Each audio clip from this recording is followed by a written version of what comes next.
niya naman, Levi. Sige, sige.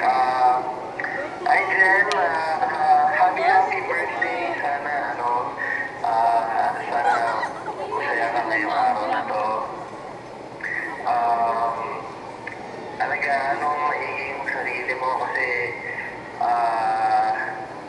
health first and, alam mo yun, hindi ako mapapakalay kapag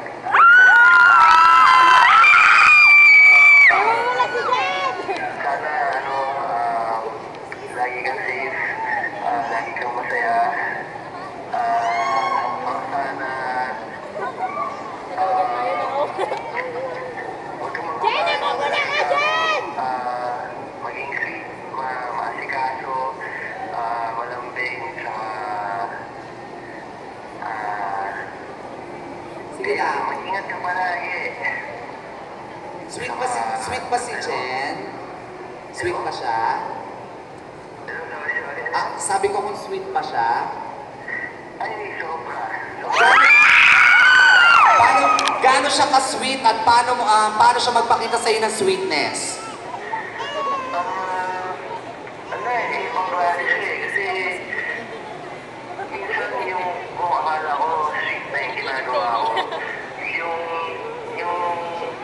ipinapakita niya sa akin, tsaka yung ipinabalik niya, triple pa or 5 times pa, ganun siya ka-sweet.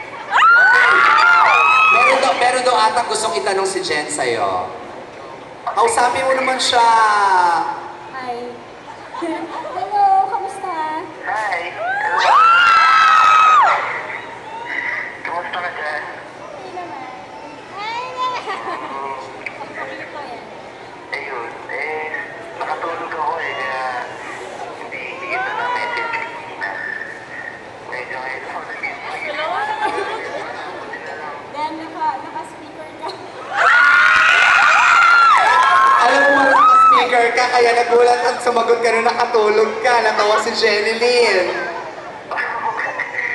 Medyo wala pa ako sa weeks na yun kayo, pero okay na ako. Yan. Anyway, maraming salamat. Do you still have another word? Would you like to say another word for Jenilyn since it's her birthday? Hello? Ay, naputol na. Kasi ang gamit na telepono pang mahirap. Charing. Joke lang! Thank you so much! Ay, ayan, uy, palakpakan naman natin. Mr. Dennis Trillo! Si Levi!